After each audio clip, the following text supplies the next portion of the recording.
सर्वांना नमस्कार. मित्रहो, दिवाळीनंतर आपला हा पहिला तास होतोय. यापूर्वी आपण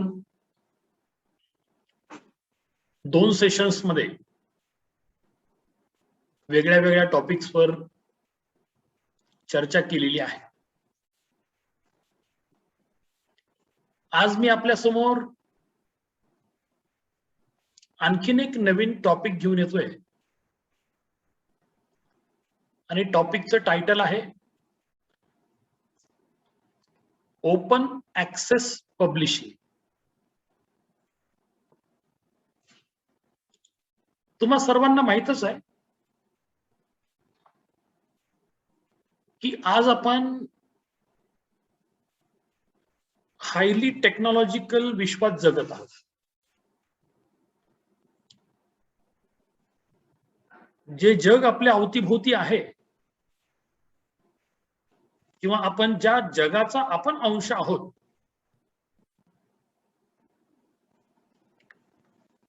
हे जग टोटली कम्प्युटर ऑपरेटेड बनलेलं आहे. तुमचं दैनंदिन जीवन असो,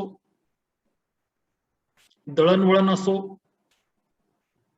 एनर्जी कन्झम्पशन किंवा सप्लाय असो, एव्हिएशन असो किंवा तुमचं एज्युकेशन असो,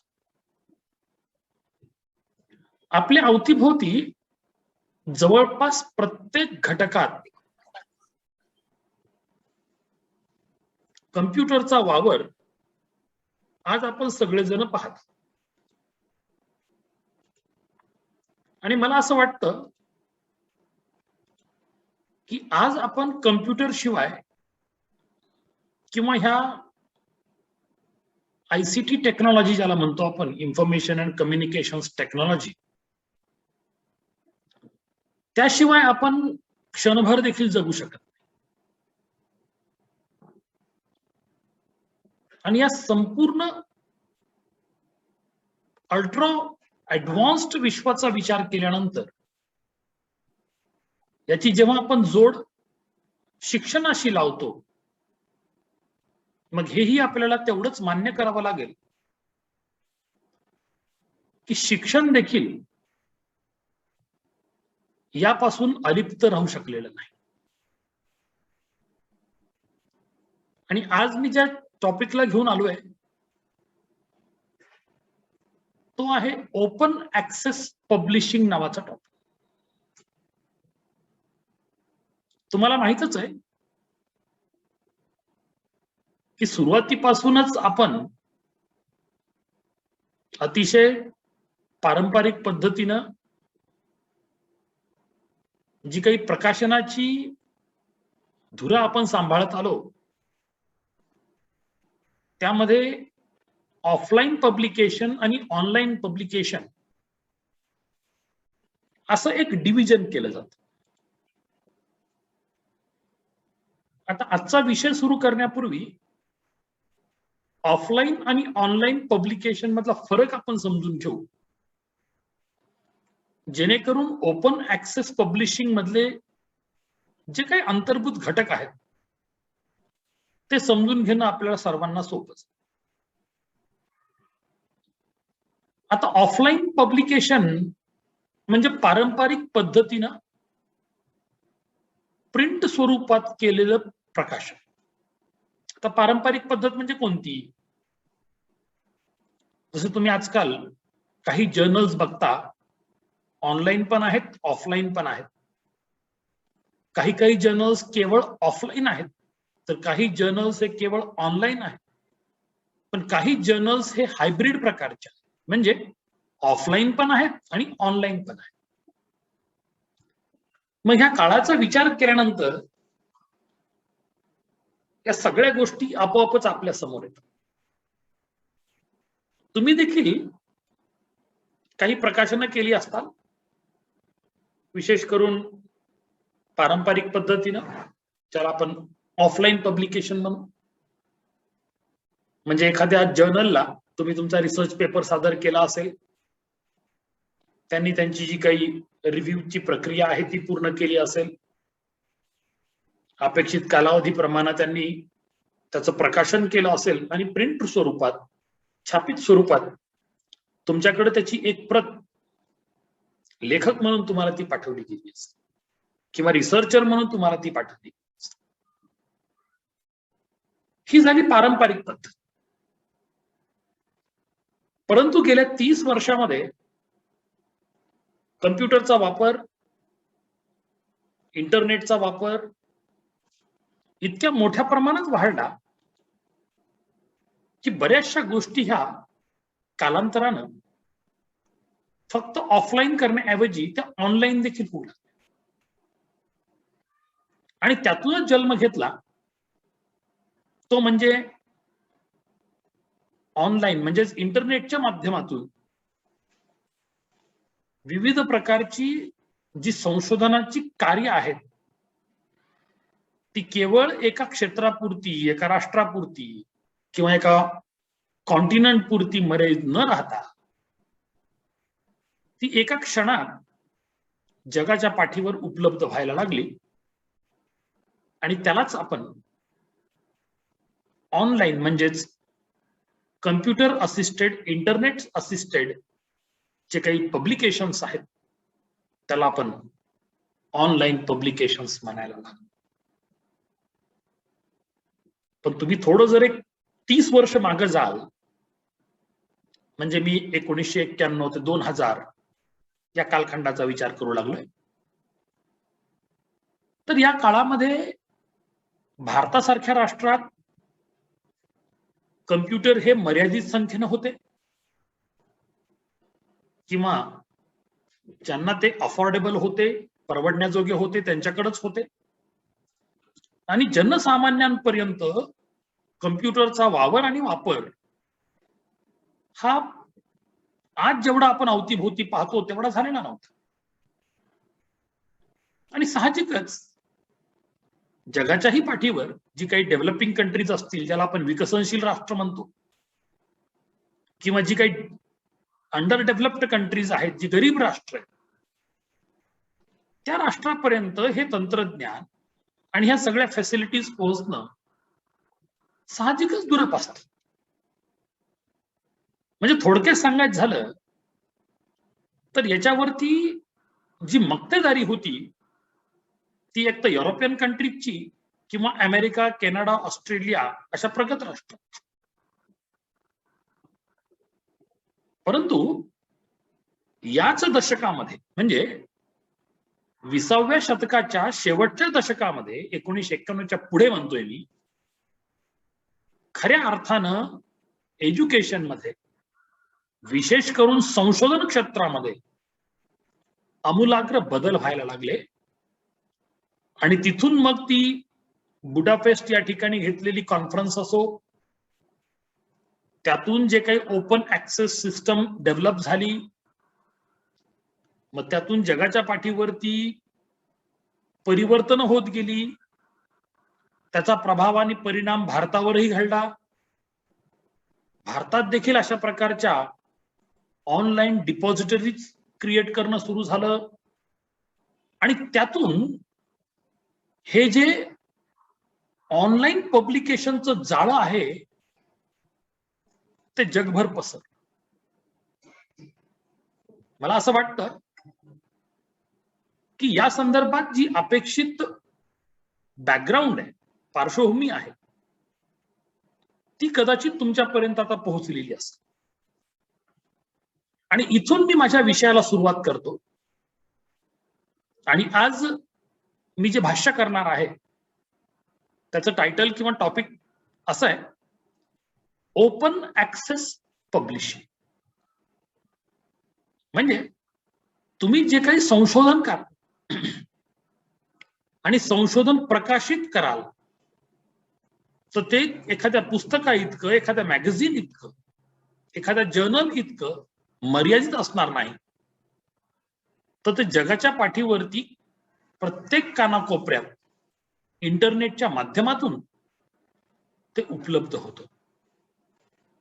अशा प्रकारच्या ह्या तंत्रज्ञानाच्या युगात ज्या प्रकारचं आपण पब्लिकेशन्स करतोय, प्रकाशन करतोय, मग ते तुमच्या रिसर्च पेपरचे असो किंवा तुमच्या डिझर्टेशन्स किंवा थिसिसचे असो, हे सगळं काही आज आपल्याला डिजिटल स्वरूपामध्ये उपलब्ध आहे. आणि त्यालाच आपण काही अंशी, तर या सगळ्या गोष्टीचं स्पष्टीकरण मी तुम्हाला करणारच आहे पुढच्या 1 तासामध्ये. आपण ओपन ऍक्सेस पब्लिशिंग असं म्हणतो. ओपन ऍक्सेस, बघा 2 शब्द आहेत, सोपे. ओपन म्हणजे उघड, सगळं काही ओपनली अवेलेबल आहे, इझिली फ्रीली अवेलेबल आहे. आणि ऍक्सेस म्हणजे त्याला तुम्ही वापरू शकता, त्याला तुम्ही उपलब्ध करून घेऊ शकता. आणि साहजिकच ते इंटरनेटच्या माध्यमातून.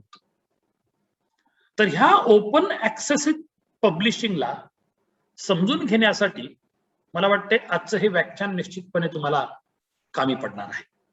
त्याचं कारण असं आहे की केवळ ओपन ऍक्सेस पब्लिशिंग म्हणजे सहज जे इंटरनेटवर उपलब्ध आहे हे खरं तर तेवढ्या पुरतच लिमिटेड नाही. शास्त्रशुद्ध पद्धतीने याचा विचार केला तर हे फार पुढचं आहे. तर नेमकी ही संकल्पना समजून घेण्यासाठी आपण आजच्या व्याख्यानाला सुरुवात करूया. तर मित्र हो, पुन्हा एकदा सांगतो, आज मी ओपन ऍक्सेस पब्लिशिंग या विषयावरती बोलतोय आणि या संदर्भातला जो पॉवर पॉइंट प्रेझेंटेशन आहे तो मी आपल्या समोर सादर करण्याचा प्रयत्न करत आहे.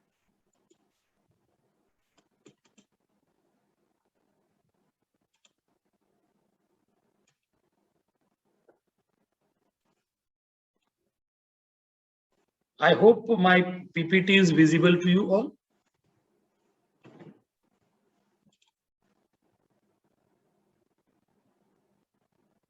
मित्र हो, माझा पॉवर पॉइंट तुम्हाला दिसतोय का तुमच्या स्क्रीनवरती? थोडं स्वतःला अनम्यूट करून सांगा. Hello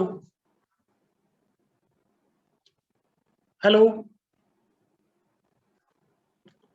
nobody is replying.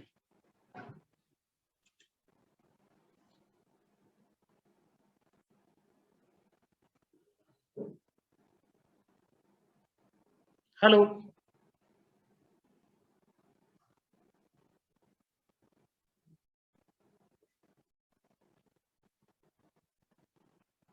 कल्पना, Narendra, anybody can reply? Pandurang आहेत का उपलब्ध? हॅलो, ऑनलाईनचा फायदा होता.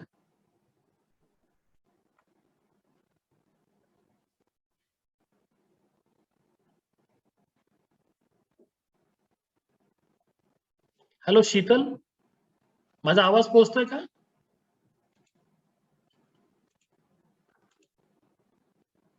स्वतःला अनम्यूट करा शीतल.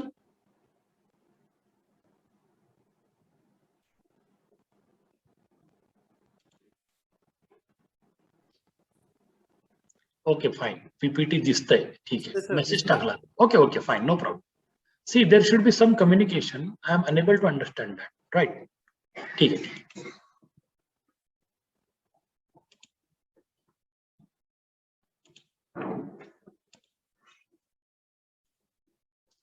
राइट.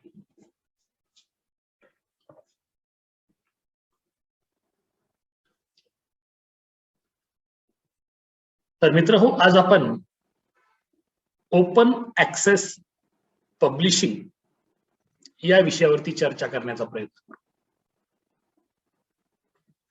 तर पाहिलं तर ओपन ऍक्सेस हा जो शब्द आहे ही खरं तर 2 शब्दांची जोड आहे इंग्रजीतल्या. आणि बऱ्याच वेळेला OA अशा प्रकारचं ऍक्रॉनिम किंवा शॉर्ट फॉर्म या संदर्भात वापरला जातो. OA किंवा ओपन ऍक्सेस याचा नेमका अर्थ असा आहे की जे की फ्रीली अवेलेबल आहे, डिजिटल रूपात आहे आणि ऑनलाईन म्हणजे इंटरनेटच्या माध्यमातून ही माहिती प्रसारित केली जाते किंवा मिळवली जाते. त्याला नेमकं म्हणायचं ओपन ऍक्सेस. इंग्रजीत सांगायचं झालं तर open access refers to freely available digital online information. पहा, पहिली गोष्ट म्हणजे ते मुक्त आहे आणि मुफ्त आहे, अशा पद्धतीने तुम्ही फ्रीलीचा अर्थ काढू शकता. दुसरं ते डिजिटल स्वरूपात आहे आणि तिसरं ते इंटरनेटच्या माध्यमातून उपलब्ध करून दिलं जातं आणि युजर एंडला ते इझिली ऍक्सेसिबल राहतं, म्हणून त्याला ओपन ऍक्सेस अशा प्रकारचा शब्द प्रयोग केला आहे. तसं पाहिलं तर ओपन ऍक्सेस जे स्कॉलरली लिटरेचर आहे, आता स्कॉलरली लिटरेचर म्हणजे काय? आता आपण सगळे बुद्धिवादी आहोत, या शिक्षणाच्या क्षेत्रामध्ये विविध प्रकारचं संशोधन करण्याचा आपण प्रयत्न करतो. तर आपल्या माध्यमातून जे संशोधन होतं, जे काही स्कॉलरली ऍक्टिव्हिटी होते, ही फ्री ऑफ चार्ज सर्वत्र उपलब्ध झाली पाहिजे, अशा प्रकारचा आग्रह या ठिकाणी केला गेला आणि म्हणूनच त्याला ओपन ऍक्सेस, ज्याला OA असं अॅक्रोनिम आपण या ठिकाणी वापरलं, मी तुम्हाला सांगितलं. तर open access scholarly literature is free of charge. आता एक एक गोष्ट समजून घ्या तुम्ही, की ही जी ओपन ऍक्सेस इंटरनेटच्या माध्यमातून जे इझिली अवेलेबल आहे, एक तर ते फ्री ऑफ चार्ज आहे. दुसरी गोष्ट म्हणजे ऑफन कॅरीज लेस रिस्ट्रिक्टिव्ह कॉपीराईट. आता पहा, या सगळ्या संज्ञात लक्षात घ्या तुम्ही, आणि शास्त्रशुद्ध माहिती आहे. लिटरेचरवर बोललो असं तुम्हाला खूप इंटरेस्टिंग वाटलं असतं, परंतु जेव्हा जेव्हा आपण शास्त्रशुद्ध माहिती घेतो, थोडीशी कंटाळवाणी वाटते, परंतु ती माहिती कायद्याच्या दृष्टिकोनाने आणि शास्त्राच्या दृष्टिकोनाने आवश्यक असते. आता ज्या वेळेला आपण ओपन ऍक्सेस मध्ये उपलब्ध असणारे जे काही रिसर्च आर्टिकल्स आहेत ते आपण वापरतो, दे कॅरी लेस रिस्ट्रिक्टिव्ह कॉपीराईट.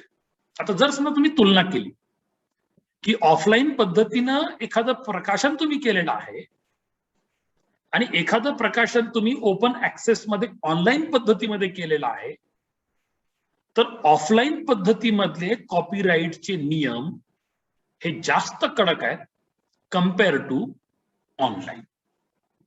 म्हणजे रिस्ट्रिक्शन्स कमी आहेत असं आपण मानायला काही हरकत नाही. तिसरी गोष्ट, लायसन्सिंग बॅरियर्स आहे की नाही, लायसन्सिंग बॅरियर्स जे असतात ते देखील ट्रेडिशनली पब्लिश्ड वर्कच्या तुलनेनं या ठिकाणी कमी असतात. म्हणजे साधारणतः आपण असं म्हणू शकतो की इंटरनेटच्या ह्या संपूर्ण जाळ्यामध्ये जे जे काही उपलब्ध आहे, त्याचे जे काही कॉपीराईट इश्यू आहेत, लायसन्सिंग इश्यूज आहेत, त्याचे वेगळे लॉज आणि बायलॉज आहेत. त्याचे आपले वेगळे कायदे, आंतरराष्ट्रीय कायदे वेगळे, त्या राष्ट्राने निर्माण केलेले कायदे वेगळे, आहे की नाही. आणि कम्पेअर टू जे ट्रेडिशनल पब्लिकेशन सिस्टम आहे, त्याच्यामध्ये आणि याच्यामध्ये काही अंशिक तफावत देखील आपल्याला पाहायला मिळते. त्यापेक्षा आणखीन एक महत्वाची गोष्ट इथं समजून घेणं गरजेचं आहे की while open access is a newer form of scholarly publishing, मी तुम्हाला सुरुवातीला सांगितलं की हे जे काही ओपन ऍक्सेसच्या माध्यमातून, इंटरनेटच्या माध्यमातून जे पब्लिकेशन होत आहे, हे जेमतेम गेल्या 30 वर्षापासून आपण मोठ्या प्रमाणात पाहत आलो. ठीक आहे, म्हणजे याच्या पूर्वी जे प्रकाशनं व्हायची किंवा आजही अशी काही पारंपरिक प्रकाशनं आहेत जी केवळ आणि केवळ ऑफलाईन पद्धतीनंच होतात, पुस्तक स्वरूपातच ते प्रकाशन. तर मग ही जी ऑनलाईन पद्धतीनं जी काही स्कॉलरली पब्लिकेशन्स होत आहेत, ही नवीन स्वरूपाची आहेत, डिजिटल स्वरूपात उपलब्ध आहे आणि असे अनेक जर्नल्स आहेत, आहे की नाही, खास करून ओपन ऍक्सेस मधले जर्नल्स, की त्यांनी स्वतःला प्रस्थापित करून घेतलंय, त्यांनी स्वतःची एक रिव्ह्यू प्रोसेस निर्माण केली आणि ज्या पद्धतीनं ऑफलाईन पब्लिकेशनचे जे स्टँडर्ड्स आहेत, तशाच प्रकारचे स्टँडर्ड्स त्यांनी ऑनलाईन पब्लिकेशन मध्ये देखील आणण्याचा प्रयत्न केलेला आहे. असे अनेक जर्नल्स आहेत जे की इस्टॅब्लिश्ड आणि क्वालिटेटिव्ह मेजर्स वरती चालतात. तुम्हा सर्वांना माहितच आहे आणि यापूर्वी देखील मी चर्चा केली होती की दरवर्षी युनिव्हर्सिटी ग्रँट्स कमिशन जे गव्हर्नमेंट ऑफ इंडियाची एक स्टँड अलोन युनिट आहे, ते दरवर्षी एक यादी प्रकाशित करतात प्रत्येक विषयातल्या प्रस्थापित प्रतिष्ठित जर्नल्सची यादी प्रकाशित करतात आणि त्यांचा आग्रह असतो की आपण त्या जर्नल्स मध्ये आपले रिसर्च प्रकाशित करा. म्हणजे याचा अर्थ असा की ऑनलाईन असो किंवा ऑफलाईन असो, त्यातले क्वालिटेटिव्ह जर्नल्स आयडेंटिफाय करणं आणि हजारो जर्नल्सची यादी दरवर्षी प्रकाशित करणं, it is really a Titanic job. आणि युजीसी ते दरवर्षी गेल्या काही वर्षापासून पार पाडते. मग याही ठिकाणी आपण तीच चर्चा करत आहोत की ज्या पद्धतीनं काही जर्नल्स आपलं एक प्रस्थ निर्माण केले ऑफलाईन पद्धतीमध्ये, तशाच पद्धतीनं ऑनलाईन ओपन ऍक्सेस मध्ये असणाऱ्या जर्नल्सनं देखील स्वतःच एक प्रस्थ निर्माण केलेलं आहे. मग आता ही सगळी प्रक्रिया होत असताना तुमच्या एक गोष्ट लक्षात येईल की जगाच्या पाठीवर ओपन ऍक्सेस संदर्भात अनेक इनिशिएटिव्ह घेण्यात आले आणि साहजिकच तशाच प्रकारचे इनिशिएटिव्ह भारतातही घेण्यात आले. खरं पाहिलं तर भारतीय लोक 30 वर्षाखाली जर आपण विचार केला तर आपण त्या मानानं तांत्रिक दृष्टिकोनानं बरेच मागास होतो. परंतु आज जगाच्या पाठीवर सर्वात जास्त जे काही टॉप 3 कंट्रीज आहेत वर्ल्ड मधल्या इंटरनेट वापरणाऱ्या, त्यामध्ये भारताचा उल्लेख होतो.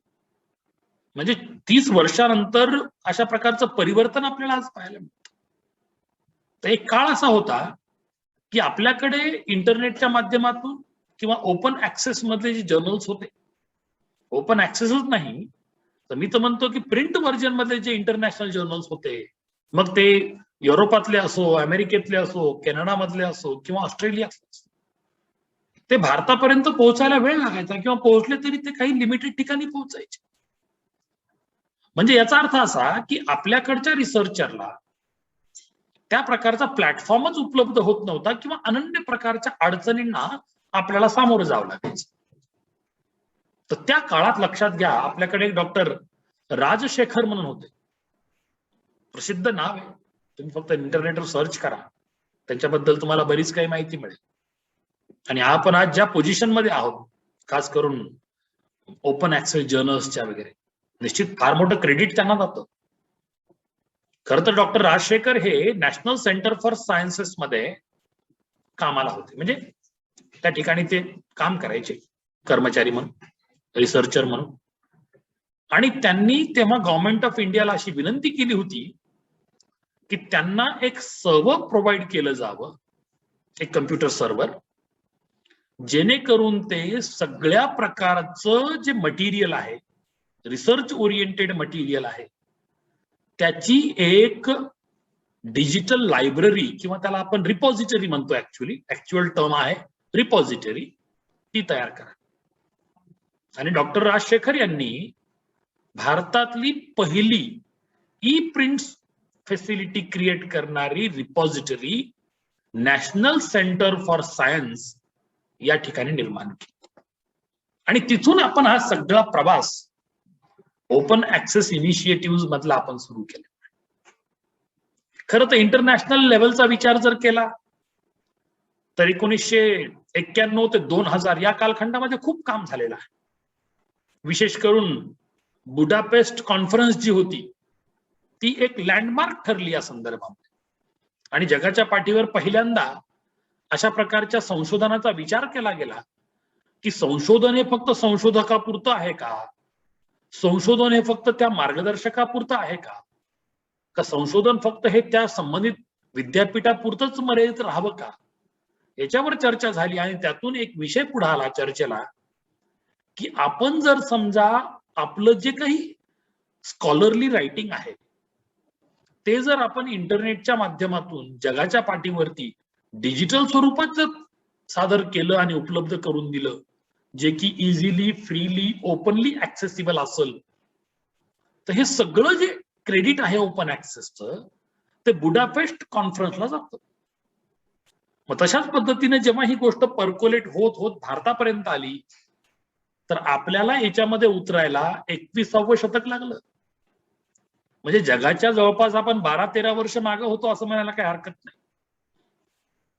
पण देर आहे दुरुस्त आहे. भारतामध्ये डॉक्टर राजशेखर यांनी जे प्रयत्न केले आणि पहिली इंडियन डिजिटल रिपॉझिटरी क्रिएट केली आणि जे जे काही चॅलेंजेस होते इन्फॉर्मेशन आणि जी काही ट्रान्सफर करायची होती आपल्याला डिजिटल माध्यमात त्या सगळ्या चॅलेंजेसला सामोरं जात आपण आज जगाच्या पाठीवरचे मोठे कॉन्ट्रीब्युटर म्हणून पुढे येतो.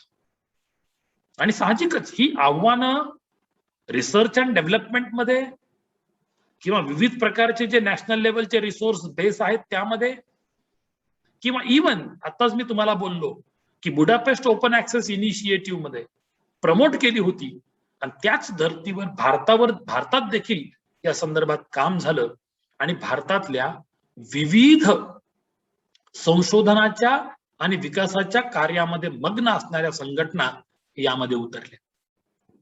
मग त्यात जर काही नावं सांगायची झाली तर इंडियन इन्स्टिट्यूट ऑफ सायन्सेस आहे बेंगलोरचं. भारतातल्या सगळ्यात ज्या प्रसिद्ध ऑर्गनायझेशन्स आहेत ज्याला आपण IITs म्हणतो, इंडियन इन्स्टिट्यूट ऑफ टेक्नॉलॉजीज, त्यांनी देखील ही धुरा आपल्याकडे घेतली. तसंच इंडियन स्टँडर्ड इन्स्टिट्यूट आहे, त्यांनी देखील यामध्ये लक्ष घातलं. मग CSIR असेल, Indian council for medical research असेल किंवा इतर काही संघटना किंवा संस्था ज्या की संशोधनाशी निगडीत सक्रिय असतात. या सर्वांचं एक जाळं तयार झालं आणि त्यातूनच मग हा जो ओपन ऍक्सेस इनिशिएटिव्ह आहे तो भारतामध्ये हळूहळू प्रस्थापित व्हायला लागला. मग याच्यामध्ये काही प्रकाशकही पुढे आले, कारण की ओपन ऍक्सेस म्हटलं की तंत्रज्ञान, कम्प्युटर आणि इंटरनेट याची जोड देणं गरजेचं होतं. आणि भारतामध्ये त्यावेळेला देखील काही पब्लिशिंग हाऊसेसनं पुढाकार घेऊन या संदर्भात ते कामाला लागले आणि जे जे काही ओपन ऍक्सेसची फिलॉसॉफी आहे, तत्वज्ञान आहे, ते सगळं इलेक्ट्रॉनिक रूपामध्ये कन्वर्ट करत करत भारतातलं जे काही उपलब्ध ज्ञान होतं ते देखील आता हळूहळू पटलावर यायला लागलं.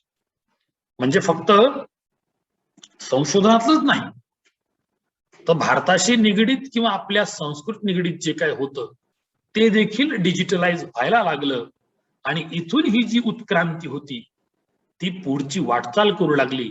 आणि आपण जी आज फळं चाखत आहोत कदाचित डॉक्टर राजशेखर यांनी केलेल्या पहिल्या इनिशिएटिव्हचं आहे किंवा बुडापेस्ट या ठिकाणी जी शेवटच्या दशकामध्ये, मागच्या शतकाच्या शेवटच्या दशकामध्ये झालेली जी प्रक्रिया होती त्याची फळं आपण आज चाखत.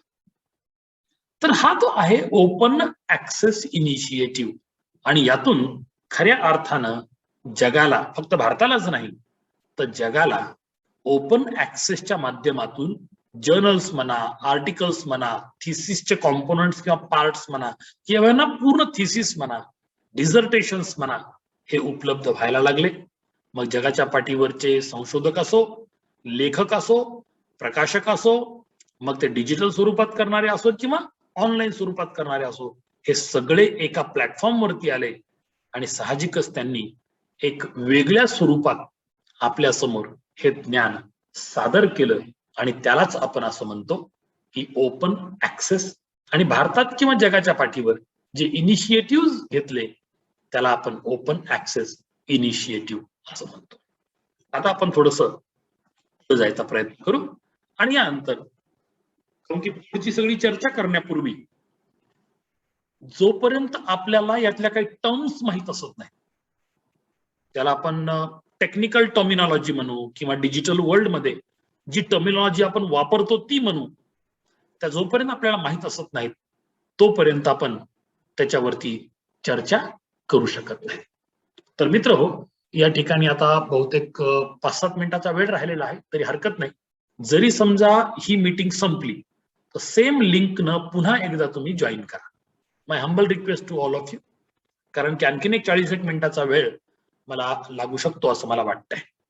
तर आता आपण बोलूया एक glossary of open access terms and terminology which is generally used in the field of digital and internet technology. मग कोणत्या कोणत्या टर्म्स आहेत त्यामध्ये आहे मेनली बघा, तुम्ही प्रत्येकाचे ॲब्रिव्हिएशन्स पण द्यायचा प्रयत्न केलेला आहे मी. त्यात खास करून ओपन ऍक्सेस त्याला ॲब्रिव्हिएटेड फॉर्म मध्ये किंवा शॉर्ट फॉर्म मध्ये OA असं म्हटलं जातं. त्यानंतर ग्रॅटिस ओपन ऍक्सेस आहे, लिबर ओपन ऍक्सेस आहे, गोल्ड ओपन ऍक्सेस आहे आणि ग्रीन ओपन ऍक्सेस आहे. बघा आता मी तुम्हाला 5 प्रकारचे या ठिकाणी ओपन ऍक्सेस सांगायचा प्रयत्न केला. एक जनरल टर्म आहे ज्याला आपण ओपन ऍक्सेस म्हणतो. इंटरनेटच्या माध्यमातून फ्रीली, इझिली, डिजिटली जी काही इन्फॉर्मेशन खास करून संशोधनाशी निगडीत सादर होते किंवा उपलब्ध होते त्याला आपण ओपन ऍक्सेस म्हणू. मग त्याच्यामध्ये कोणते कोणते प्रकार आहेत? आता त्याच्यामध्ये 4 प्रकार पडतात ओपन ऍक्सेसचे. पहिला म्हणजे ग्रॅटिस ओपन ऍक्सेस, दुसरा म्हणजे लिबर ओपन ऍक्सेस, तिसरा म्हणजे गोल्ड ओपन ऍक्सेस आणि चौथा म्हणजे ग्रीन ओपन ऍक्सेस. आता ह्या प्रत्येक टर्मचं अनालिसिस मी पुढच्या वेगळ्या वेगळ्या स्लाइड्स मध्ये करणार आहे, जेणेकरून ओपन ऍक्सेसची संपूर्ण संकल्पना तुमच्या समोर व्यवस्थितरित्या ती सादर केली. त्यानंतर ओपन ऍक्सेस जर्नल्स आहेत, थोडीशी ब्रॉड टर्म आहे. त्यानंतर पुढच्या कालखंडामध्ये ज्याची चर्चा मी सुरुवातीला पण इंट्रोडक्शन मध्ये केली की हायब्रिड ओपन ऍक्सेस. आता निश्चितपणे हायब्रिड म्हटलं की यामध्ये 2 गोष्टीचं मिक्सअप केलेलं असणार आहे, ते म्हणजे ऑफलाईन पब्लिकेशन्स आणि ऑनलाईन पब्लिकेशन्स. तर त्याला आपण थोडंसं हायब्रिड ओपन ऍक्सेस या टर्म मध्ये टाकतो. त्याचं विश्लेषण आपण पुढे वेगळ्या स्लाइड मध्ये करणार आहोत. त्यानंतर डिलेड ओपन ऍक्सेस जर्नल. आता डिले म्हणजे उशीर होणे. आता हे डिलेड ओपन ऍक्सेस काय आहे याची आपण चर्चा पुढे करू. आणि शेवटी सगळ्या प्रकारचं साहित्य हे प्रकाशित झालं संशोधनाशी निगडीत की त्याला एक प्रकारचं लायसन्स मिळतं आणि त्या लायसन्सला आपण म्हणतो क्रिएटिव्ह कॉमन्स लायसन्स. तर हे नेमकं क्रिएटिव्ह कॉमन्स लायसन्स काय आहे, ते ऑनलाईन प्रकाशनासंदर्भात नेमकं कशा प्रकारचा रोल अदा करतं, या सगळ्या गोष्टीची चर्चा आपण पुढे करणार आहोत. तर पहा या ठिकाणी ही जी पहिली स्लाइड आहे ती आहे ओपन ऍक्सेसची, म्हणजेच जनरली त्याला आपण ॲब्रिव्हिएशन मध्ये OA असं. तर OA म्हणजे काय मी तुम्हाला सुरुवातीला पण सांगितलं की ओपन ऍक्सेस ही अशा प्रकारची टर्म आहे that includes several specific methods of digital publication. आता डिजिटल पब्लिकेशन म्हणजे काय? निश्चितपणे ते ऑफलाईन पब्लिकेशन येत नाही. डिजिटल पब्लिकेशन म्हटलं की कम्प्युटर टेक्नॉलॉजीचा वापर करून, इन्फॉर्मेशन आणि कम्युनिकेशन टेक्नॉलॉजीचा वापर करून जे काही साहित्य किंवा संशोधन प्रकाशित झालं ते डिजिटल स्वरूपात आहे आणि ते ज्या त्या पद्धतीमध्ये आपल्या समोर आलं त्या प्रकारच्या पब्लिकेशन्सला ओपन ऍक्सेस पब्लिकेशन्स असं म्हणतात. थोडा ब्रॉड विचार करू आपण आता. ब्रॉडली याच्याकडे जेव्हा आपण पाहतो त्याला आपण असं म्हणायला काही हरकत नाही की open access is the publication of scholarly articles in free unrestricted digital setting. पहा आता एक एक शब्दाचा उलगडा करतोय मी. पहिली गोष्ट तर हे फ्री आहे. फ्री म्हणजे मी तुम्हाला सांगितलं ते मुक्तपणे आणि मुफ्तपणे. मुक्त म्हणजे सर्वत्र उपलब्ध आणि मुफ्त म्हणजे त्याला तुम्हाला पैसे द्यायची आवश्यकता नाही, पैसा खर्चण्याची आवश्यकता नाही. जे काही लागेल ते फक्त तुम्हाला टेक्नॉलॉजीचा वापर करावा लागेल, इंटरनेटचा खर्च करावा लागेल, तोच तो तुमचं इन्व्हेस्टमेंट असेल. आणि अनरिस्ट्रिक्टेड याच्यावर कसल्याही प्रकारचे रिस्ट्रिक्शन्स असणार नाही. आणि एवढं जरी असलं तरी देखील हे सगळे आर्टिकल्स काही काही वेळेला तुम्हाला असं जाणवल की तुम्हाला थोडेफार चार्जेस लावतात. मग ते चार्जेस कसे असतात, कोणाच्या नावाखाली घेतात किंवा नाही घेतले तर कोण बेअर करतं, याची चर्चा आपण पुढे करणार आहोत जेव्हा आपण विविध प्रकारचे OA स्टडी करू. आणि म्हणून open access is different than publishing formats like open content which allows users to alter the. तर याला आपण ऍक्च्युअली ओपन ऍक्सेस असं म्हणतो. म्हणजे साधारणतः सांगायचं झालं तर इंटरनेटच्या जाळ्यामध्ये आहे की नाही, किंवा जे काही सर्वत्र इंटरनेटचं नेटवर्क आहे, या नेटवर्कमध्ये फ्रीली इझिली डिजिटली उपलब्ध असणारं संशोधन याला आपण काय म्हणतो की ओपन ऍक्सेस मध्ये उपलब्ध असणारं पब्लिकेशन. राईट. तर या ठिकाणी आपण ओपन ऍक्सेसची चर्चा सुरू करत आहोत. तर दुसऱ्या स्लाइड मध्ये मी तुम्हाला आता ओपन ऍक्सेसचे सगळे प्रकार समजून सांगणार आहे. यानंतर आपण पहिला जे ओपन ऍक्सेस आहे त्याला आपण ग्रॅटिस ओपन ऍक्सेस असं म्हणतो. तर ही टर्म समजून घेण्याचा प्रयत्न. The term is actually one of the two that refers to the rights that users of a OA materials are granted by the publisher. म्हणजे काय नेमकं ग्रॅटिस ओपन ऍक्सेस म्हणजे, समजा तुम्ही संशोधक आहात, तुम्ही एखादं संशोधन ऑनलाईन पद्धतीनं प्रकाशित केलं आणि एखादा प्रकाशक आहे जो की ऑनलाईन जर्नल प्रकाशित करतो.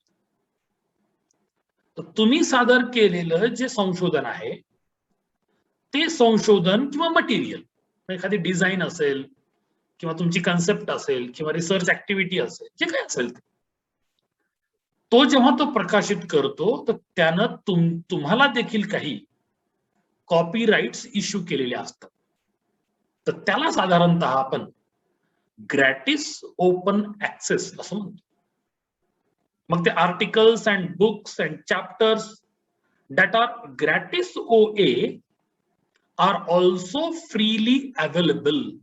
एक लक्षात घ्या, तुम्ही जरी समजा अशा प्रकारचं प्रकाशन केल्यानंतर कॉन्ट्रीब्युटर म्हणून किंवा लेखक म्हणून किंवा संशोधक म्हणून तुमच्या नावे जरी काही कॉपीराइट्स असले प्रकाशकासोबत, तरी देखील ते सर्व साहित्य ऑनलाईन प्रकाशित झाल्यानंतर फ्रीली इंटरनेट स्वरूपात किंवा डिजिटल स्वरूपात ते सर्वत्र उपलब्ध राहतं. परंतु याच्यामध्ये एक गंमत आहे. काय ती गंमत? In a setting, especially gratis OA setting that is controlled by the publisher. तुम्ही तर कॉन्ट्रीब्युटर आहात, संशोधक आहात किंवा लेखक आहात. तुम्ही तुमचं साहित्य प्रकाशित करायला प्रकाशकाला दिलं, ऑनलाईन पब्लिशरला दिलं, मग तो जर्नलचा ऑपरेटर असेल, कुणी असेल, नाही, त्यानं प्रकाशित केल्यानंतर त्याच्यावरचं नियंत्रण लेखकाकडे न राहता प्रकाशकाकडे जातं. ठीक आहे. आणि या पद्धतीला ग्रॅटिस OA म्हणजे ग्रॅटिस ओपन ऍक्सेस असं म्हटलं जातं. This means that you can access a gratis OA article for free, but you may only be able to access it digitally. आता ही गोष्ट देखील समजून घेणं खूप गरजेचं. लेखक म्हणून, कॉन्ट्रीब्युटर म्हणून तुम्हाला त्या आर्टिकलला ऍक्सेस करता येतं, परंतु कोणत्या स्वरूपात? केवळ आणि केवळ डिजिटल स्वरूपात. प्रकाशक तुम्हाला प्रिंट स्वरूपात ते साहित्य देणार नाही, कारण की त्या प्रकारची बाइंडिंग त्यांच्यावर नसतेच. The publisher maintains some usage permissions restrictions under gratis OA. म्हणजे कॉन्ट्रीब्युटर किंवा संशोधक किंवा लेखक जरी तुम्ही असाल तरी त्या संदर्भातले सर्व हक्क हे प्रकाशकाकडे हस्तांतरित झालेले असतात आणि म्हणून त्या संदर्भातले काही निर्बंध हे कोण टाकू शकतो? प्रकाशक टाकू शकतो. अशा प्रकारच्या OA ला, ओपन ऍक्सेसला आपण ग्रॅटिस ओपन ऍक्सेस असं म्हणतो. नंतर दुसऱ्या स्वरूपाचा एक ओपन ऍक्सेस आहे, तो म्हणजे लिबर ओपन ऍक्सेस. आता लिबर ओपन ऍक्सेस यात देखील युजरला, युजर म्हणजे आपण समजा कॉन्ट्रीब्युटर किंवा इव्हन एखादा व्यक्ती जो वाचन करतोय त्या आर्टिकलचं, तो त्याला काही अंशी राईट्स हस्तांतरित केले जातात. ठीक आहे.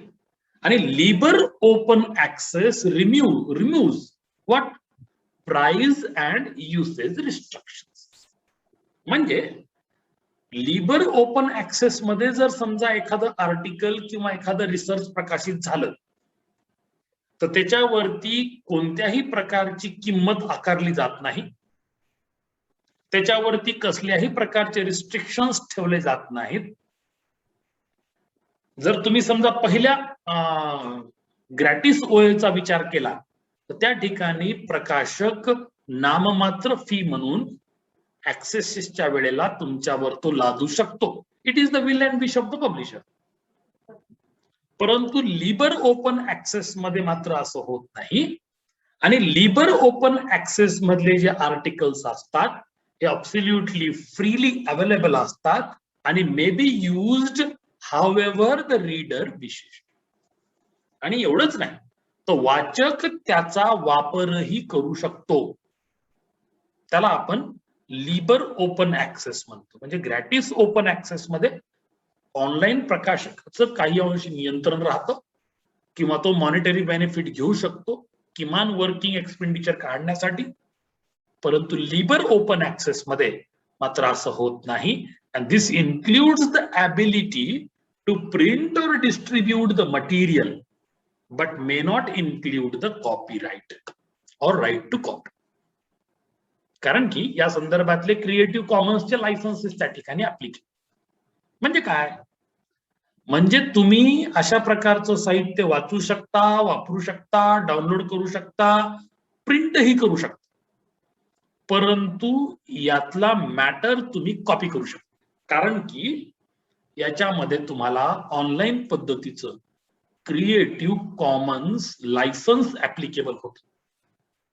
जसं आपण एखाद्या पुस्तकाचा रेफरन्स देतो तर त्या लेखकाचं नाव, प्रकाशकाचं नाव, पुस्तकाचं टायटल, प्रकाशकाचं वर्ष किंवा प्रकाशनाचं वर्ष हे सगळं लिहितो. तशाच पद्धतीनं जर तुम्हाला समजा ऑनलाईन कंटेंट घ्यायची गरज पडली रिसर्च पॉइंट ऑफ व्ह्यू, तर तुम्हाला क्रिएटिव्ह कॉमन्स लायसन्सच्या आधिपत्याखाली जे काही नियम आहेत लावलेले त्या पद्धतीनं तुम्हाला त्याचा वापर करावा लागतो आणि क्रेडिटही द्यावं लागतं. अन्यथा जर तुम्ही हे नाही केलात, नुसतंच कॉपी पेस्ट केलं गुगल बाबाच्या मदतीनं, तर लक्षात ठेवा त्याच्यावरती काही लीगल इश्यूज क्रिएट होऊ शकतात. तर त्याला आपण लिबर ओपन ऍक्सेस असं म्हणतो. नंतर आपल्याकडे तिसरा एक ऍक्सेस आहे, त्याचं नाव आहे गोल्ड ओपन ऍक्सेस. आता गोल्ड ओपन ऍक्सेस म्हणजे काय? It is one of the two terms that refers to the venue of publication for open access article.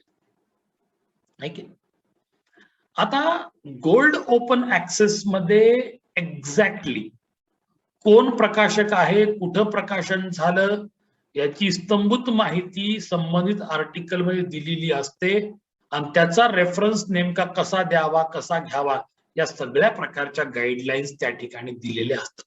याचा अर्थ असा की gold open access publication means that the article has been published in open access journal, no doubt, where the articles published in the journal are also open, no doubt about it, but the publisher, not the author, is responsible for open access status. आता या gold open access मध्ये काय आहे?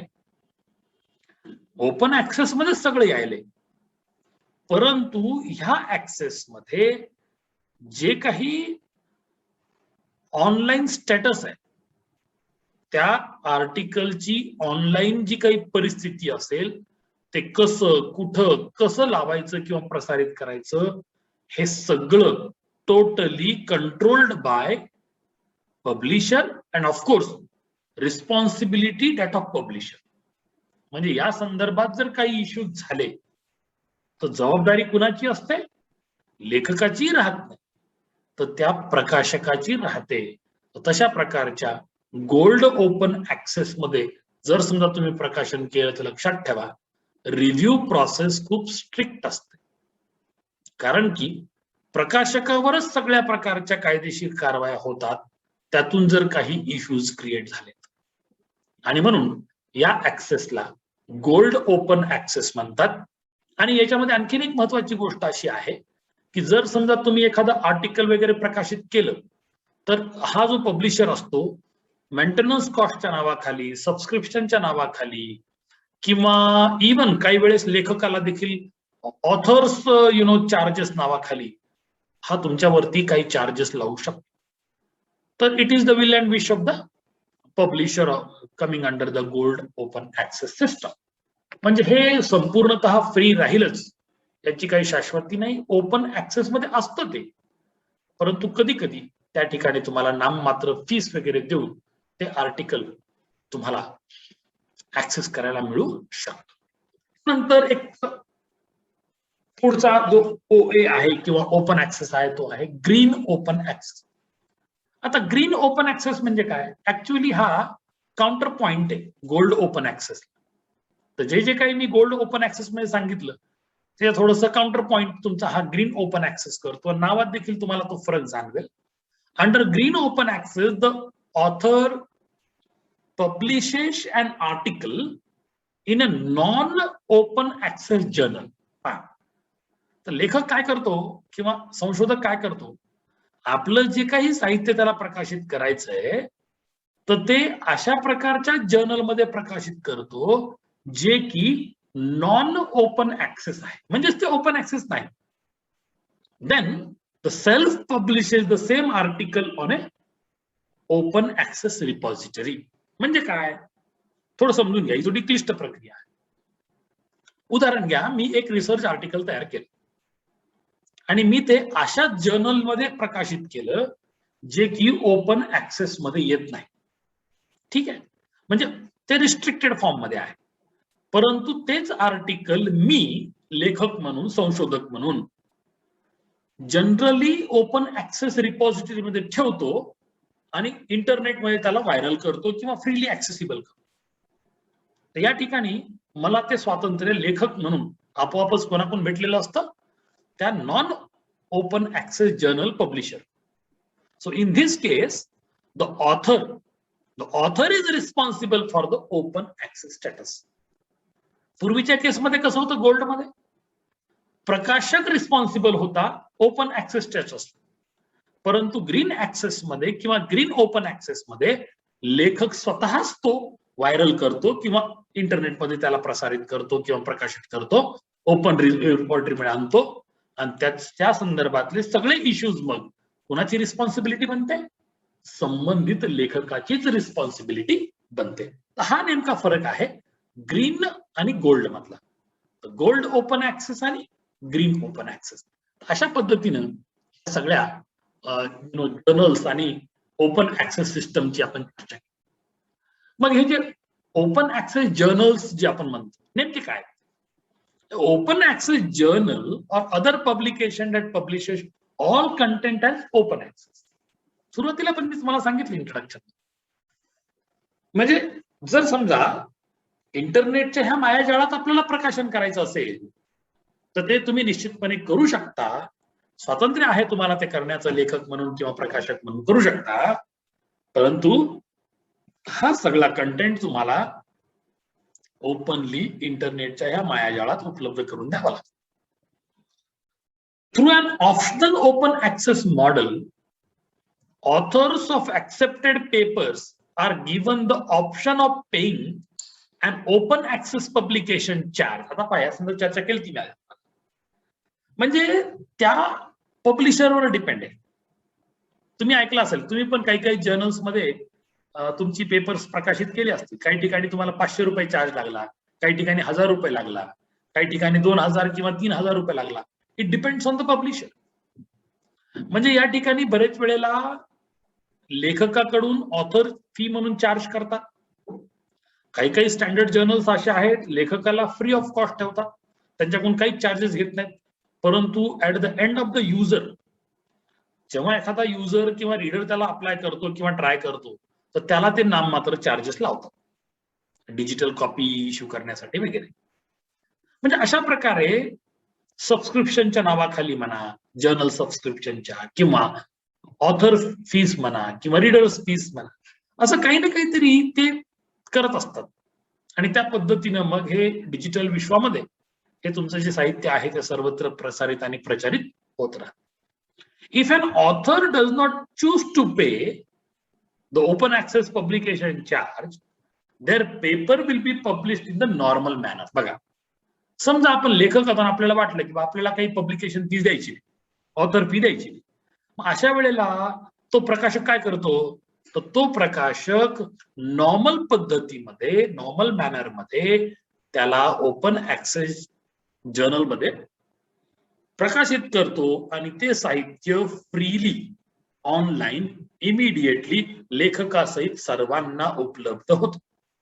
म्हणजे या ठिकाणी कसल्याही प्रकारचे मॉनिटरी बेनिफिट लेखकालाही मिळत नाहीत, प्रकाशकालाही मिळत नाहीत किंवा कोणत्या वेबसाईटलाही मिळत.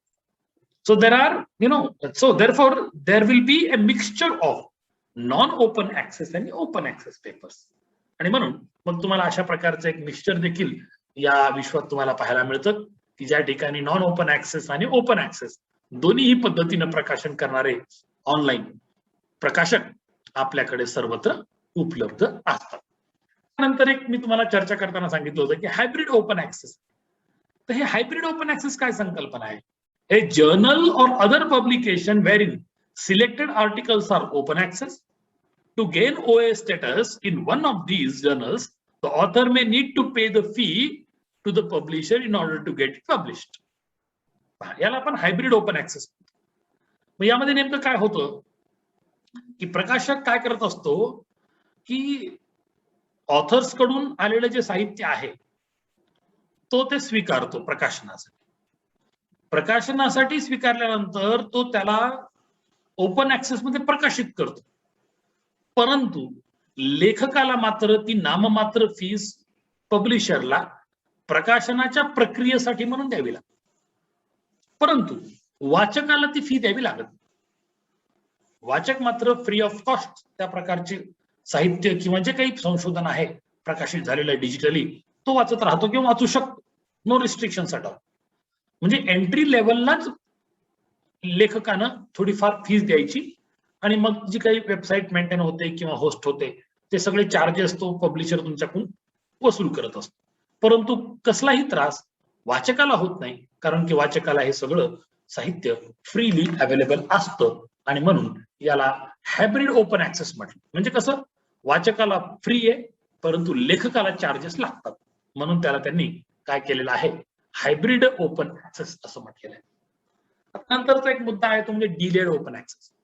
डिलेड ओपन ऍक्सेस मध्ये काय आहे, in these journals the initial publishing status is not OA. म्हणजे समजा मी एखादा लेख सादर केला किंवा तुम्ही एखादा लेख सादर केला, तर प्रकाशक जेव्हा तो लेख तुमचा स्वीकारतो किंवा प्रकाशित करतो, सुरुवातीला तो ओपन ऍक्सेस मध्ये नसतो. ओके, सुरुवातीला तो ओपन ऍक्सेस मध्ये नसतो. म्हणजे open access status is then granted to the article after a specific probationary period. आणि हा प्रोबेशनरी पिरियड 6 महिने किंवा 12 महिन्याचा असू शकतो. आलं लक्षात? याला डिलेड ओपन ऍक्सेस म्हणतात. म्हणजे ओपन ऍक्सेसची परवानगी तुम्हाला देण्यासाठी केलेला उशीर, परंतु हा मुद्दामून केलेला उशीर असतो. तर काही काही जर्नल्स याला 6 महिन्याचा काळ लावतात, काही जर्नल्स याला 12 महिन्याचा काळ लावतात. म्हणजे चक्क 1 वर्षापर्यंत तुमचं आर्टिकल हे पब्लिक डोमेन मध्ये फ्री ओपन ऍक्सेसला येत नाही. ठीक आहे, म्हणजे काही काळ ते रिस्ट्रिक्टेड व्हर्जन मध्ये राहतं, 6 महिने किंवा 1 वर्ष, आणि नंतर ते मात्र ओपन ऍक्सेस मध्ये दिलं जातं. आणि म्हणून याला डिलेड ओपन ऍक्सेस अशा प्रकारची टर्म वापरली जाते. आणि त्यानंतर अंततः या संदर्भातल्या ज्या टर्म्स आपण चर्चेला घेतल्या त्यातली शेवटची टर्म आहे ती म्हणजे क्रिएटिव्ह कॉमन लायसन्स. आता क्रिएटिव्ह कॉमन्स लायसन्स म्हणजे काय? तर क्रिएटिव्ह कॉमन्स लायसन्स जे असतं that allow authors to maintain legal usage restriction over the material distributed for. आता संशोधनाचं साहित्य आपण तर मुक्त आणि मुफ्त द्यायलो, परंतु त्याच्यावर कायद्याची बंधनं लादण्याचा अधिकार हा कुणाला मिळतो, किंवा हक्क हा कुणाला मिळतो, लेखकाला मिळतो. कारण की शेवटी संशोधन लेखकाच आहे. प्रकाशक तर फक्त प्रकाशनाची प्रक्रिया पूर्ण करतो, परंतु संशोधनाची प्रक्रिया कोण पूर्ण करत असतो, तो संबंधित लेखक किंवा संशोधक. म्हणून या संदर्भातले क्रिएटिव्ह कॉमन्सचे लायसन्स हे कुणाच्या नावे असतात, लेखकाच्या नावे असतात.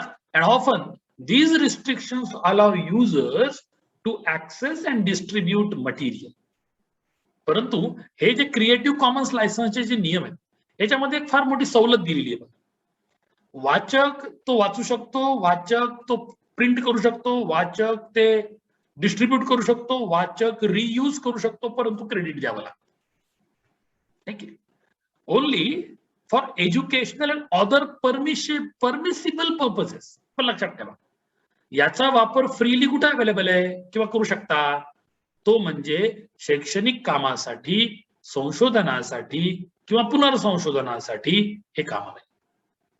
पण जर तुम्ही याचा मॉनिटरी बेनिफिट घेण्याचा प्रयत्न केला तर तुमच्यावर कारवाई होते. आता उदाहरण घ्या, pdfdrive.com वरती करोडो पुस्तकं उपलब्ध आहेत. ठीक आहे, ती तुम्ही डाउनलोड करू शकता, तुमच्यासाठी प्रिंट करू शकता, परंतु प्रिंट करून तुम्ही विकू शकत नाही. याचा व्यवसाय तुम्ही करू शकत नाही. तुम्ही स्वतःसाठी वापरा, विद्यार्थ्यांसाठी वापरा, तुमच्या वर्गापुरतं मर्यादित ठेवा, नो प्रॉब्लेम. पण त्यातून कोणताही व्यवसाय तुम्ही उपलब्ध करू शकत नाहीत किंवा निर्माण करू शकत नाहीत.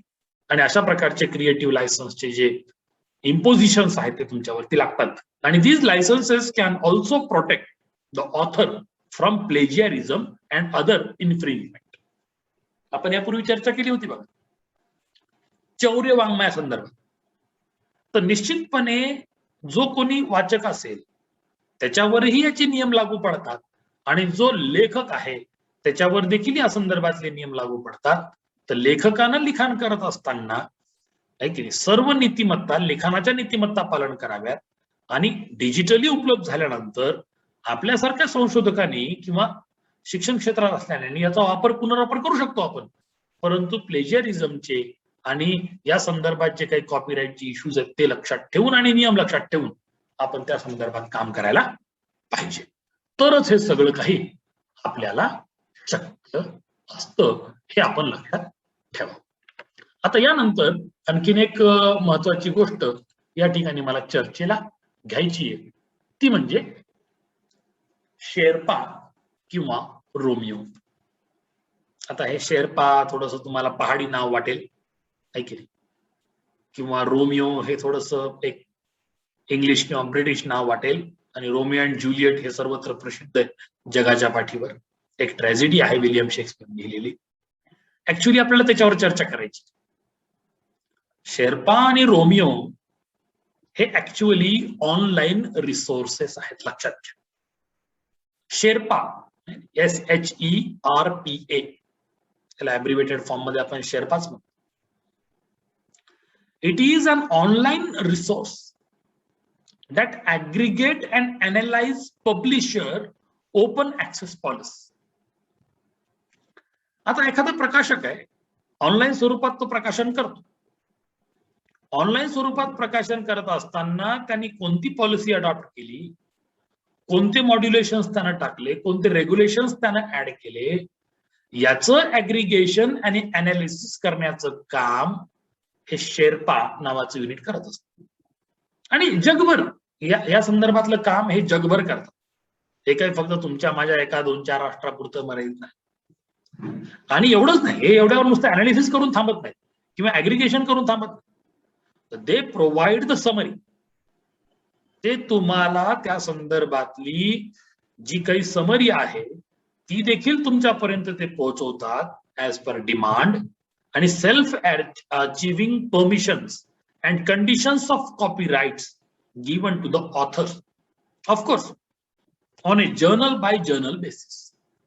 तुम्ही हे ऐकलं असेल बघा कधीतरी की तुम्ही कधी कधी काय करता, गुगल स्कॉलर वरती जाऊन तुमच्या स्वतःच्या आर्टिकलला किती सायटेशन्स आले शोधता.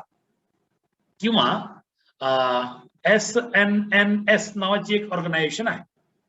ती ऑर्गनायझेशन काय करते, तर तुमचे किती आर्टिकल प्रकाशित झाले त्याचा माहिती संग्रहित कर.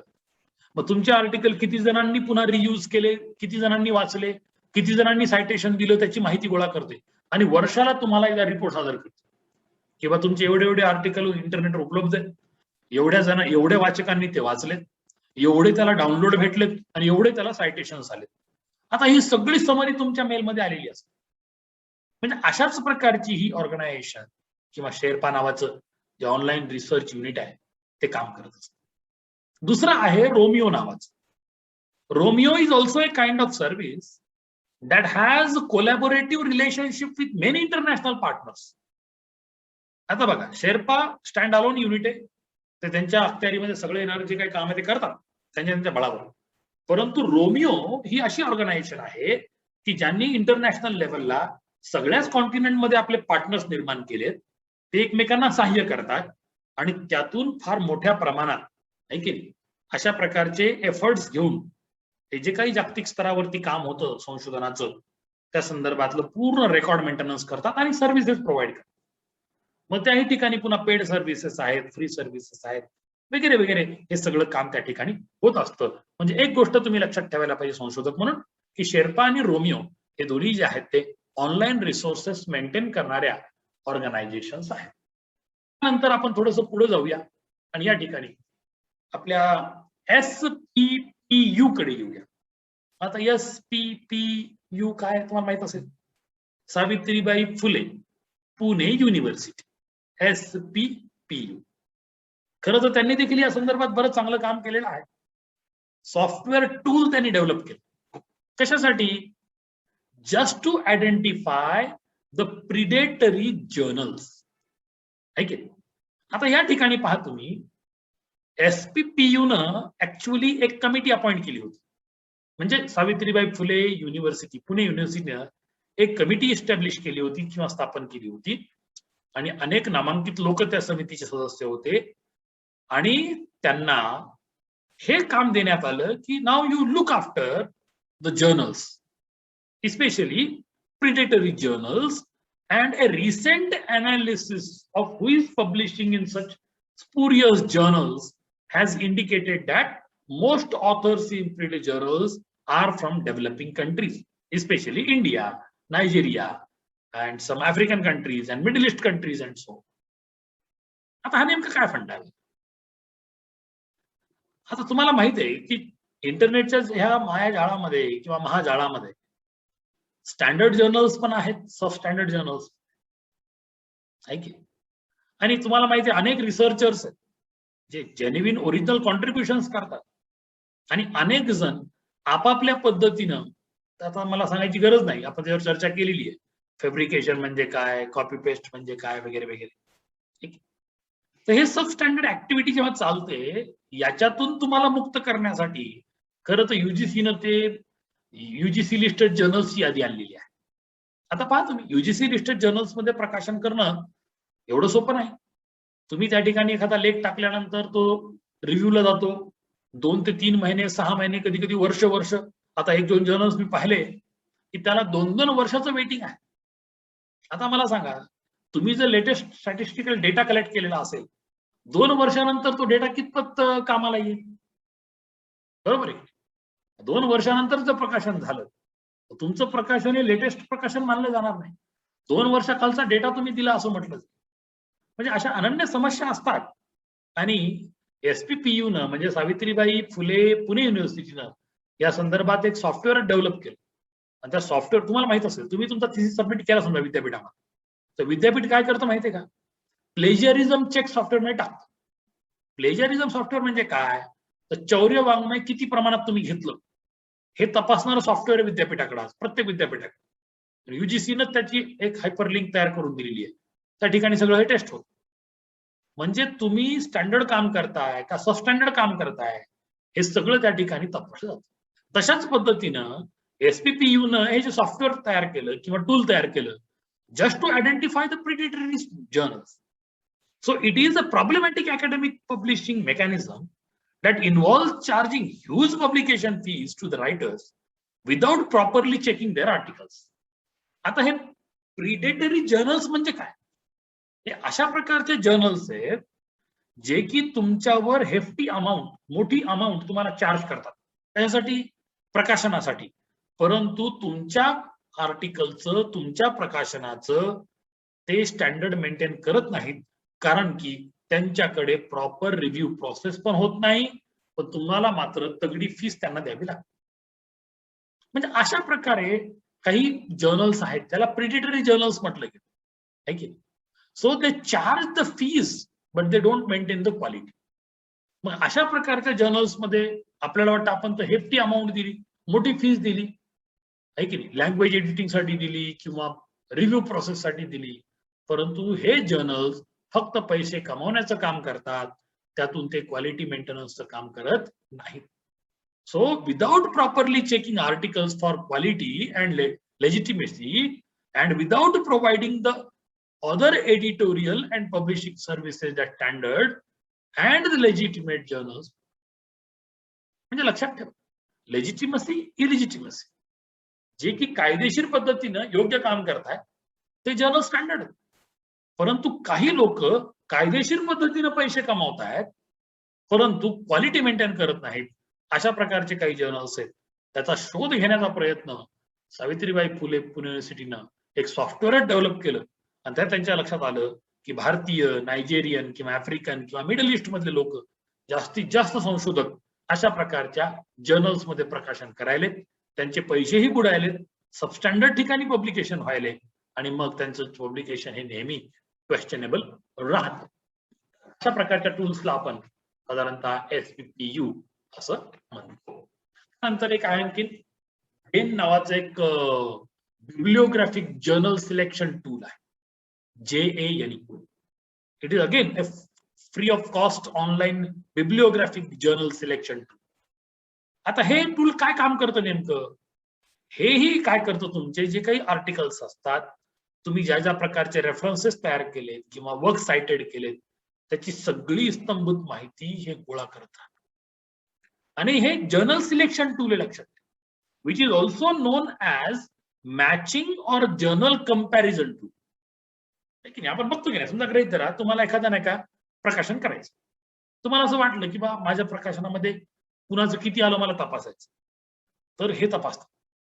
तुम्ही जर त्या ठिकाणी त्यांना ह्या सगळ्या ऍक्सेस दिला तर त्या ठिकाणी तुमचे रेफरन्सेस किती मॅच झालेत, मिसमॅच झालेत, किती कॉपीड आहेत, किती ओरिजिनल आहेत, किती % तुमचा कंटेंट ओरिजिनल आहे, ही सगळी स्तंभूत माहिती तुमच्याकडे येत राहते, कारण की त्यांच्याकडे सगळे हे ऑनलाईन टूल्स त्यांनी डेव्हलप केलेले असतात. So Jane is one of the earliest journal selection tools debuting from 2007. लक्षात ठेवा, 2007 पासून हे जेन नावाचं जे एक online bibliographic journal selection tool आहे ते उपलब्ध आहे, आणि फार मोठ्या प्रमाणामध्ये हे API इंडेक्सिंग वगैरे जे होते ना, there is an application programming interface called API, है की नाही, तर हा फ्रीली अवेलेबल आहे, जो की बेटा व्हर्जन क्रिएट करतो तुमच्यासाठी, एक इंटरनेटच्या मायाजाळात राहून स्तंभूत माहिती गोळा करून तुमच्या समोर तो सादर करत असतो. And at the time of this writing no formal mobile application or browser extension has been developed to utilize this resource. हे तुम्हाला त्या वेबसाईटवर जाऊनच उपलब्ध आहे, यासाठी त्यांनी मोबाईल ऍप डेव्हलप केली नाही, ब्राउझर डेव्हलप केला नाही, काही नाही, आणि दुसरं तुम्ही त्याचा वापर करताना दुसरं काही वापरू शकत नाही, अशा प्रकारचे एक इफेक्टिव्ह टूल त्यांनी डेव्हलप करून ठेवलेलं आहे.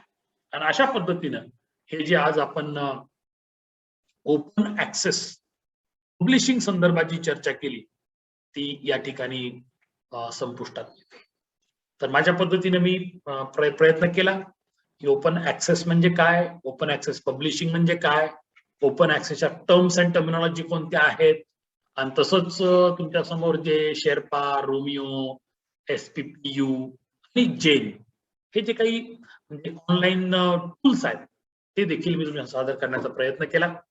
तर आपण स्वतः रिसर्च करत असताना अशा सगळ्या प्रकारच्या टूल्सची आणि ओपन ऍक्सेस टेक्निक्स, मटेरियल्स आणि सिस्टमची आपल्याला माहिती असणं अत्यंत गरजेचं आहे. हे जर आपल्याला ज्ञात असेल तर आपण या संदर्भातलं काम करत असताना जास्तीत जास्त आपण काळजी घेत राहू, आणि एक स्टँडर्ड, ज्याला आपण एथिकल ऍक्टिव्हिटी सहित केलेलं रिसर्च म्हणू, म्हणजे की आपण जी काही प्रकाशनाची जी नीतिमत्ता आहे की नाही, खास करून चौर्यवाङ्मय संदर्भातली, त्याचं पालन करून आपण सर्व प्रकारची प्रकाशनं करू, अशा प्रकारची अपेक्षा व्यक्त करत या ठिकाणी आजच्या ह्या ओपन ऍक्सेस पब्लिशिंग ह्या टॉपिकला मी पूर्ण विराम देतो. आणि आज आपण शांतपणे जवळपास 2 सेशन्स हे सर्व ऐकत आलात त्याबद्दल धन्यवाद.